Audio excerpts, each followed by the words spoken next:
যারা যারা healthy recipe খুঁজছো তাদের জন্য আজকের ভিডিওটা কিন্তু দারুণ হবে। কিছুদিন আগেই আমি ওটসের খিচুড়ি তৈরি করে একটা ভিডিও করেছিলাম। তোমরা অনেকেই এটা রেসিপিটা জানতে চেয়েছিলে, তোমাদের জন্যই আজকের ভিডিওটা। রেসিপিটা কিন্তু অনেক হেলদি, তাই স্কিপ না করে ফুল ভিডিও দেখার চেষ্টা করবেন। এখানে আমি কিছু ওটস মুগ ডাল ভেজে নিয়েছি তেল ছাড়া। এখন একটা কড়াই বসিয়ে নিয়েছি, তাতে কিছু পরিমাণ তেল দিয়েছি। পরিমাণটা একটু বেশি হওয়াতে আমি কাপে ঢেলে নিয়েছি। এখন আগে থেকে কিছু সবজি কেটে নিয়েছিলাম, আপনি আপনার পছন্দ মতো সবজি নিতে পারেন। আমি এখন এগুলো একটু ভেজে নেব। তেলের পরিমাণ কতটা কম দিয়েছি সেটা ভাজির মধ্যেই দেখতে পাচ্ছেন, খুবই কম পরিমাণে দিয়েছি। এখন একটু হলুদ লবণ দিয়ে আরেকটু ভেজে নিব। এই শীতের মধ্যে অন্য কিছু ভালো লাগুক বা না লাগুক, চুলার কাছে থাকতে খুবই ভালো লাগে, কারণ তখন গরমভাবে শরীর গরম থাকে, তখন ঠান্ডাটাও একটু কম লাগে।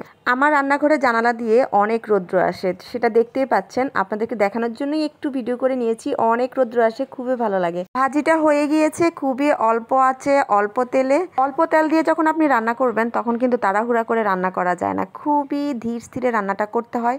এখন আমি আলাদা আরেকটা পাত্র বসিয়ে নিয়েছি, তাতে একটু পরিমাণ তেল দিয়েছি, পুরো 1 চামচও দেইনি, এত কম তেল দিয়েছি।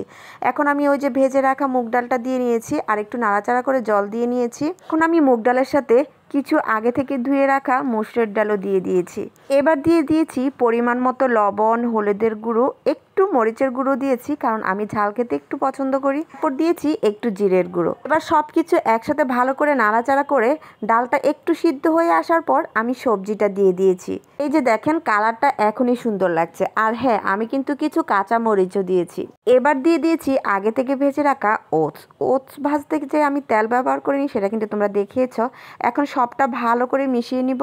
ওটসের খিচুড়ির সাথে আমি যে সবজিগুলো ব্যবহার করেছি এগুলো কিন্তু আমার ঘরেই ছিল, আমি আলাদা করে কিছুই আনাইনি। তোমরাও কিন্তু তোমাদের পছন্দ মতো বিভিন্ন কালারের সবজি ব্যবহার করতে পারো। আমি কিন্তু এখানে একটু আলুও দিয়েছি।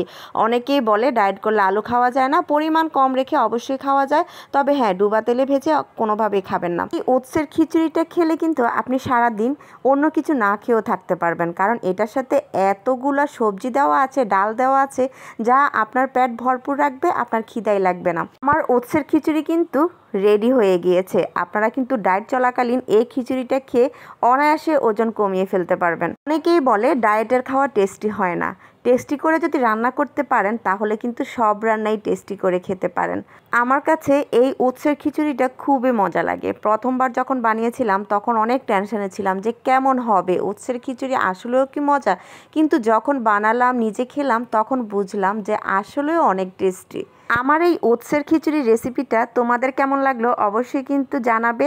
আর যদি বাসায় তৈরি করে থাকো এই রেসিপি দেখে, আমাকে কিন্তু তাও জানাতে ভুলবে না। সবাই ভালো থাকবে।